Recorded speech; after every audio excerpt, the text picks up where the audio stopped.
This is Think Out Loud on OPB. I'm Dave Miller. 10,000 new housing units in 10 years. That is the goal of the Oregon Community Foundation that they just announced. They are investing $100 million into the Building Hope Fund.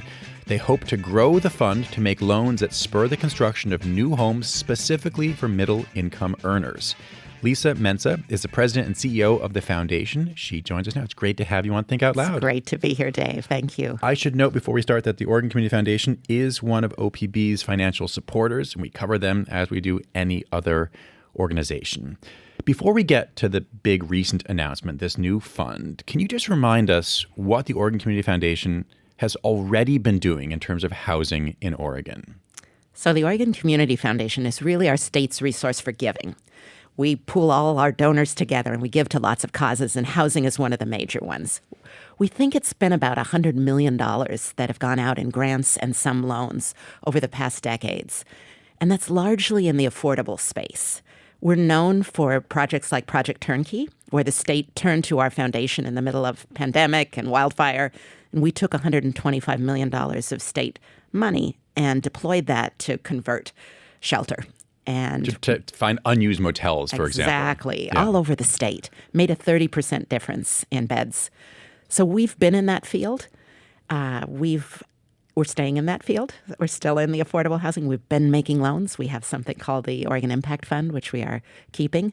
So housing is a cornerstone of stability and economic vitality. And grant makers typically get involved, typically at the toughest part of that, affordable housing, shelter. And we're proud of that work, but we think we need to do more. What you're doing now is, if you think about this as a ladder with just mansions at the top and shelters at the bottom, you're focusing on the middle. What's your definition of middle housing? Well, for us, the middle is what's been missing. And this is middle both in incomes for people who will eventually hold mortgages or rental, and it's middle for the stock that's missing. So I'm going to answer that in two ways. For the stock, the actual housing stock, these are smaller homes. They used to be called starter homes, 1,400 square feet, something that back in the day, 40 years ago, this was 40% of our nation's housing stock. Now, census data shows it's about 9% nationally. We think anecdotally in Oregon, tiny amount is being built. So it's just not being built. Meaning out of, 100 homes being built in any given year, fewer than 10 of them. Fewer than 10 of them would be a starter home. Would be called starter home in the past. Do people still use that phrase? I think there's been so little of it, there's kind of no need to because people can't get started. That's been the challenge. And so that's one aspect of middle. The first time that I heard about middle housing that I remembered, and the missing middle, that exact phrase, was from, I think, then candidate Tina Kotek, saying we're going to make up for this loss, this gap in middle housing. It's missing right now. So there has been a political focus on this for years. Why hasn't it worked? There's a lot of challenges in building for this. When it's expensive to build, builders typically build for what they can get paid off and what a bank will lend to. And so the system is not geared to produce this kind of housing. It's often where you need subsidy, but the subsidy that most governments have been able to deploy, state, federal, has been down at the bottom. And so it's been a while since we've been able to really produce in this. And costs have changed. Costs changed after the pandemic. I got to run one of the largest housing divisions of the federal government in rural areas, the Rural Housing Service at the Department of Agriculture. This is during the Obama administration. Yeah, it was in the Obama administration. And I was so proud of what federal dollars can do. And it is building a lot of that middle. But not a lot of that has happened in our state. And there's a hunger for that. It's also, we've got a country that depends on home ownership.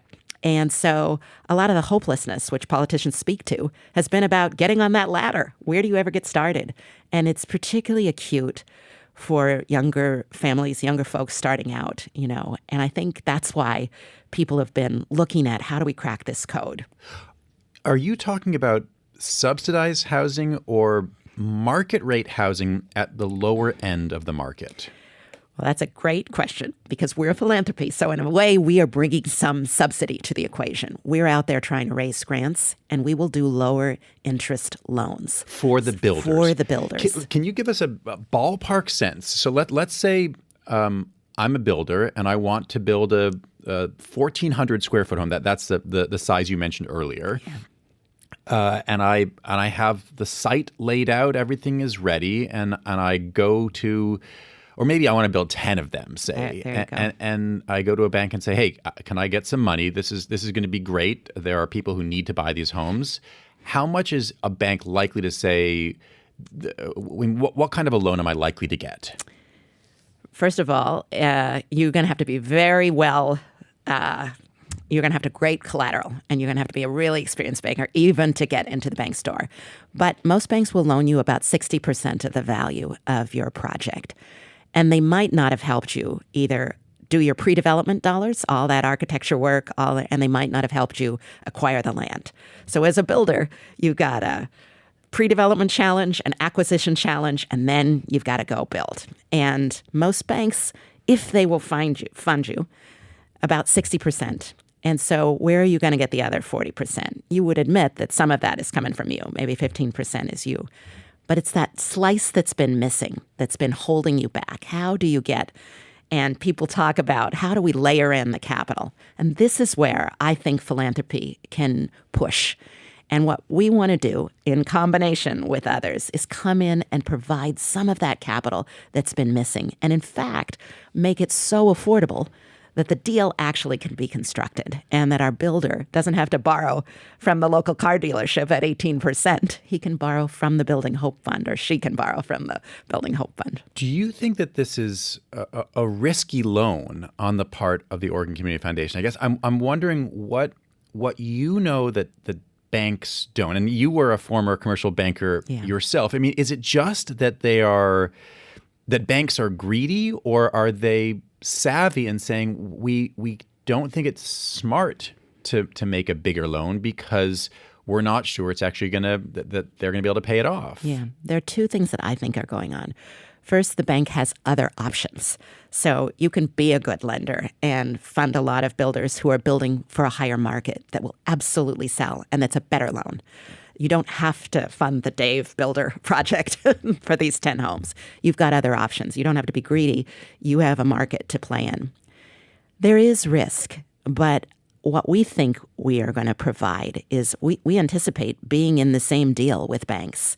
And so we can bring down the cost of this loan. So it's better for all players. Better for the banker. They're going to get repaid. We think we'll be repaid. So it's a layer of finance that's been missing in Oregon, and a simplicity for our builders. And when you think about it, we've got 36 counties, some very rural areas, that just haven't seen capital available at this level. And so we are excited to kind of unstick a lot of deals. What we hope is that our 10,000 homes that you mentioned at the beginning, that'll spur a lot of other market development, and we will show that it is possible to sell these homes quickly. And that's also what banks need. A wise bank wants to see comparable things being financed, and so that they know the repayment makes sense. And we think we can be a prod to that. If you're just tuning in, I'm talking right now with Lisa Mensah. She is the president and CEO of the Oregon Community Foundation. They recently announced the launch of the Building Hope Fund. They want to spur the construction of 10,000 new housing units over the next 10 years. But you've said that the $100 million is, in a sense, the initial investment, a down payment. How much bigger do you want this fund to get? Well, I'd never give you a top because I'm in the philanthropy business. Well, let me put it this way. How much bigger does it need to get if you're going to actually build 10,000 units over the next decade? Yeah. We hope that there'll be double the funds that will commit to this. And we hope that it's a mix of funds. Some people will come in as lenders with us. Some will come in as grant makers. We need actually grant funds to support those riskier loans and to be able to experience some losses and keep going. Oh, and the difference there being, so there's no expectation of getting the money back at 4 or 5%. It's just this is money that's given in a purely philanthropic way to spur this. Well, then that's some piece of this. There's a piece of it. We think it's a layer in this. So, in every good loan fund, I used to run the Association of Community Development Financial Institutions, and a good loan fund who's doing loans that push the market will keep 10 to 20% of, we call it net assets or some equity that can be at risk. And we hope to raise grant funds for that. So part of our goal with $100 million of investment capital is we want to add some grant funds and we want some loan funds to come in and build with us. So I don't have a top, but I hope we'll double this and get better. And I hope people will see this as a chance for Oregon to tackle some tough problems. There are other ones in the market, but we want to start building hope with this Builder Challenge. Have you already gotten any bites since you made this announcement? I mean, because you've said, hey, we want other people to join us. That was a little while ago. Only it's been a couple days, but have you gotten any calls yet? Nobody ready for announcing, but we've had no checkbooks yet, no public announcements. But this is one of the reasons I'm glad I'm talking to you now, because we wanted to come out and say we're ready to do the down payment. We feel this is where other funds would make a difference. And we think there's a role for philanthropy. This is really, to me, a powerful way of being an impact investor. That's a big field. It's grown in the last 30 years. Not every impact investment is this deep, many places rural, taking on tough challenges that are kind of been with us for decades, like housing. And we think this is an opportunity. Is this something, is this basic model something that governments, let's say the state government, is already doing, or is there something different about what a foundation can do? I think states and municipalities have identified this layer. You mentioned it before, the middle income layer. And there are things states can do. What is fun about being a private actor is we've got a lot of flexibility. We don't have to have one program, one size fits all. We've been talking to builders in Reedsport and Coos Bay and Ashland and LeGrand, Portland in the middle of. So we can be flexible with both what the builders are building. Sites will look different. Deals will come together differently. And that's a beauty of a private actor. As opposed to saying we have these rules and it has to be X percent of median income. Exactly. We can be a little more flexible on this, which we think is appropriate. We want to be a prod to everything else. The flexibility is, I imagine it sounds like it's great to have, but it also maybe gives you the challenge of then figuring out what your actual lane is and also how you will decide which lenders to actually, be part of. So how are you going to decide, yes, this project is worthy of this money and this one, sorry, it's not? That's the fun of doing this within Oregon Community Foundation. That is our business. We are all the time. We never have enough philanthropic resource. That is kind of the sadness of being in a foundation. Even with $5 billion. Even with $5 billion, absolutely. There's always a need to assess, to discern, to say no to some things. So that's the business we know. That is the lane we know. And I think after 53 years of operating this foundation, we've got a lot of track record in understanding our communities. We are already fanned out across the 8 regions of our state. And I think we will build a powerful portfolio that will demonstrate we took on a challenge that Oregon was facing in 2026, and we made a meaningful difference in the decade that we brought our partners to bear to this challenge. How will you know that this is working? The fun part about something like housing is you can see it. You can count it. And we can see it too. You can see it. There will be families getting keys. There will be builders celebrating. There will be ribbons to cut. There'll be lots of credit to go around. And so I think we're also a foundation who can track and evaluate and research. So this is, again, something we're pretty good at, saying where we got to. And in something very tangible like this, I think we'll know. I think the more difficult thing to say is, will we really push our impact investing platform? What do you mean by that? I mean, will others really come in? Will other foundations join us, not only in our state, but outside of our state? Will we have attracted some capital that's been missing? We don't have big banks headquartered here.